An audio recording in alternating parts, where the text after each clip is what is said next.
Hello കൂട്ടുകാരെ, എല്ലാവർക്കും tissues world of ഹാപ്പിനെസ്സിൻ്റെ പുതിയൊരു വീഡിയോയിലേക്ക് സ്വാഗതം. എല്ലാവരും സുഖമായിട്ടിരിക്കുകയാണല്ലോ അല്ലേ? ഞങ്ങളും സുഖമായിട്ടിരിക്കുകയാണ്. അപ്പോൾ എല്ലാവരും സന്തോഷത്തോടെയും ആരോഗ്യത്തോടെയും ഒക്കെ ഇരിക്കുക കേട്ടോ. ഇന്ന് നമ്മൾ വീഡിയോ ചെയ്യുന്നത് പീരീഡ് ഡിലേ ആയിപ്പോയി, ബ്രൗൺ ഓർ പിങ്ക് കളറിൽ ഡിസ്ചാർജ് വരുന്നുണ്ട്, ഹെഡ് ഏക്കും കൂടെ വരുന്നുണ്ട്. ഇതിന് അർത്ഥം എന്താണ് എന്നതിനെ പറ്റിയിട്ടാണ് ചെയ്യുന്നത്. ഒരുപാട് പേര് ചോദിക്കുന്നുണ്ട്. ഫസ്റ്റത്തെ ഒരു സിംറ്റമായിട്ട് പ്രഗ്നൻസിയിൽ എല്ലാവരും പറയുന്നത് ഈ ഹെഡ് ഏക്കാണ്. അപ്പോൾ ഇതിനുള്ള കാരണം, ഇത്രയും സിംറ്റംസ് നിങ്ങൾക്കുണ്ടെങ്കിൽ നിങ്ങൾക്ക് ഉറപ്പിക്കാം അത് പ്രഗ്നൻസിയുടെ ലക്ഷണങ്ങളാണ്. അതായത് ഈ പീരീഡ് ഡിലേ ആവുക, ലൈറ്റ് പിങ്ക് അല്ലെങ്കിൽ ലൈറ്റ് അല്ല, കുറച്ചൊരു പിങ്ക് കളറായിട്ടുള്ള ഡിസ്ചാർജ്, അതുപോലെ ലൈറ്റ് ബ്രൗണിഷ് ആയിട്ടുള്ള ഡിസ്ചാർജ്, ഒപ്പം തലവേദന. ഇത് മൂന്നും കൂടി വരുമ്പോഴേക്കും അത് പ്രഗ്നൻസിയുടെ ലക്ഷണമായിട്ടാണ് കണക്കാക്കപ്പെടുന്നത്. പക്ഷേ നമുക്ക് കൺഫേം ആയിട്ട് പറയാനായിട്ട് സാധിക്കില്ല ഇത് പ്രഗ്നൻസിയുടെ തന്നെയാണോ എന്ന്. പക്ഷേ അതിൽ മെജോറിറ്റി ആയിട്ട് ഇങ്ങനെ വരാനായിട്ടുള്ള കാരണം പ്രഗ്നൻസി തന്നെയാണ്. കാരണം ഈ ഒരു സമയത്ത് തലവേദനയൊക്കെ ഉണ്ടാകുന്നത് ഒരുപാട് ഹോർമോൺ ഫ്ലക്ച്വേഷൻസ് നിങ്ങളിൽ സംഭവിക്കുന്നത് കൊണ്ടാണ് ഇങ്ങനെ ഉണ്ടാകുന്നത് കേട്ടോ. അപ്പോൾ ഈ ഒരു ലക്ഷണങ്ങൾ നിങ്ങളിൽ കണ്ടു കഴിഞ്ഞാൽ അത് പ്രഗ്നൻസി ആകാനായിട്ടാണ് സാധ്യതയുള്ളത്. അപ്പോൾ ലക്ഷണങ്ങൾ നിങ്ങൾക്ക് കണ്ടു തുടങ്ങിക്കഴിഞ്ഞാൽ തന്നെയും നമുക്ക് കൺഫേം ചെയ്യണമെങ്കിൽ പീരീഡ് മിസ്സായി ഒരു 15 ഡേയ്സ് കഴിഞ്ഞ് ചെക്ക് ചെയ്ത് നോക്കണമല്ലോ.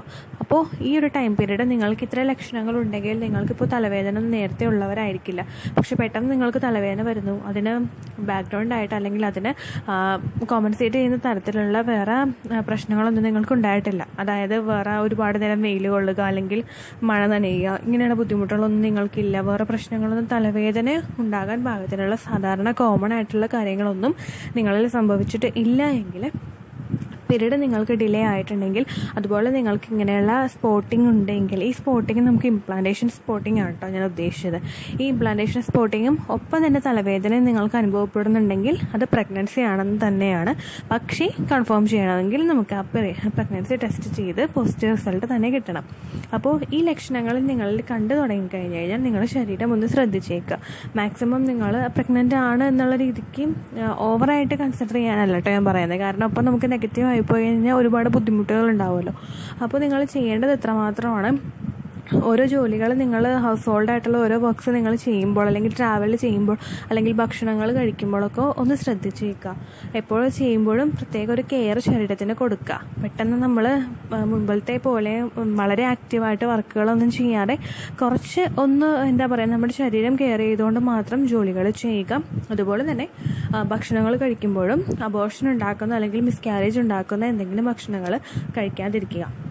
അതുപോലെ തന്നെ ശ്രദ്ധിക്കേണ്ട ഒരു കാര്യം, ഒരുപാട് പേരിൽ കണ്ടുവരുന്നൊരു പ്രവണതയാണ്, നിങ്ങൾക്ക് പീരീഡ് ഡിലേ ആയി പോയി കഴിഞ്ഞ് കഴിഞ്ഞാൽ പെട്ടെന്ന് തന്നെ പീരീഡ് വരാൻ വേണ്ടിയിട്ട് ഈ എള്ള്, പുളി, അതുപോലെ തന്നെ ശർക്കര, ഇതെല്ലാം എല്ലാവരും എടുത്ത് കഴിക്കും. അങ്ങനെയുള്ള പ്രവൃത്തി നിങ്ങൾ ചെയ്യരുത് കേട്ടോ. അതുപോലെ തന്നെ പൈനാപ്പിൾ കഴിക്കുക ഒക്കെ നിങ്ങൾ ചെയ്യും. കാരണം ഇങ്ങനെ ചെയ്യാനായിട്ടുള്ളൊരു കാരണം എന്താണെന്ന് വെച്ച് കഴിഞ്ഞാൽ, ഒന്നില്ലെങ്കിൽ PCOD ഉള്ളവരായിരിക്കും, അല്ലെങ്കിൽ ഇറഗുലർ പീരീഡ് ഉള്ളവരായിരിക്കും.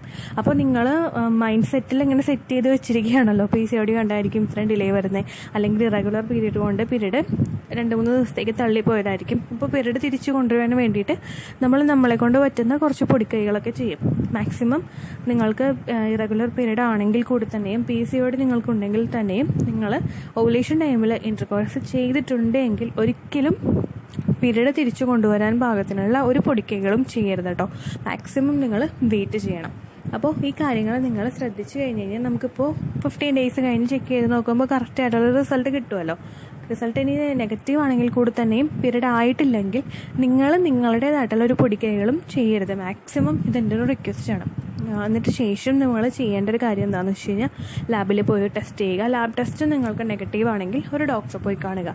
ഡോക്ടറെ പോയി കണ്ട് അവരും ബോഡി വെരിഫൈ ചെയ്തിട്ട് നിങ്ങൾ ക്യാരിയിങ് അല്ല എന്ന് ഉറപ്പ് വരുത്തിയതിന് ശേഷം അവർ നിങ്ങൾക്ക് മെഡിസിൻ എഴുതി തരും. പീരീഡ് റെഗുലറായിട്ടും കറക്റ്റായിട്ടും വരാൻ വേണ്ടിയിട്ടുള്ള മെഡിസിൻ എഴുതി തരും. ആ മെഡിസിൻ നിങ്ങൾ എടുക്കുന്നതാണ് നല്ലത്. അതുപോലെ തന്നെ പിന്നീടും അടുത്ത മാസവും നിങ്ങൾക്ക് പീരീഡ് മിസ്സായിട്ടുണ്ടെങ്കിൽ പെട്ടെന്ന് തന്നെ ആ മെഡിസിൻ എടുത്ത് കഴിക്കാതെ ഇതുപോലെ പ്രഗ്നൻസി ടെസ്റ്റ് ചെയ്ത് നോക്കുക. മാക്സിമം ഒരു 30 ദിവസമെങ്കിലും നിങ്ങൾക്ക് ഈ പീരീഡ് ഇങ്ങനെ ഡിലേ വന്നു കഴിഞ്ഞാൽ മാക്സിമം ഒരു 30 ദിവസമെങ്കിലും നിങ്ങൾ വെയിറ്റ് ചെയ്യണം. PCOD ഉള്ളവരാണെങ്കിലും ഇറഗുലർ പീരീഡ്സ് ഉള്ളവരാണെങ്കിലും പെട്ടെന്ന് തന്നെ പീരീഡ് ആവാനായിട്ടുള്ള മെഡിസിൻ എടുത്ത് കഴിക്കരുത് കേട്ടോ. അപ്പോൾ ഇത്രയുമാണ് ഇതിനെ പറ്റിയിട്ടുള്ളൊരു വീഡിയോ. നിങ്ങൾക്ക് യൂസ്ഫുള്ളായി കാണുമെന്ന് വിശ്വസിക്കുന്നു. യൂസ്ഫുൾ ആയിട്ടുണ്ടെങ്കിൽ ലൈക്ക് ചെയ്യുക, ഫ്രണ്ട്സിനും മറ്റും ഷെയർ ചെയ്യുക. ചാനൽ ഇഷ്ടമാകുന്നുണ്ടെങ്കിൽ സബ്സ്ക്രൈബ് ചെയ്ത് സപ്പോർട്ട് ചെയ്യാം. എന്തെങ്കിലും സംശയം ഉണ്ടെങ്കിൽ കമൻറ്റിൽ ചോദിക്കാവുന്നതാണ്. പേഴ്സണലായിട്ട് എന്തെങ്കിലും സംശയം ഉണ്ടെങ്കിൽ മെയിൽ ID ഞാൻ ഡിസ്ക്രിപ്ഷൻ ബോക്സിൽ കൊടുത്തേക്കാം, അതിലേക്ക് മെയിൽ ചെയ്യാം കേട്ടോ. അപ്പോൾ അടുത്തൊരു യൂസ്ഫുൾ വീഡിയോ ആയിട്ട് നമുക്ക് വീണ്ടും കാണാം. ബൈ.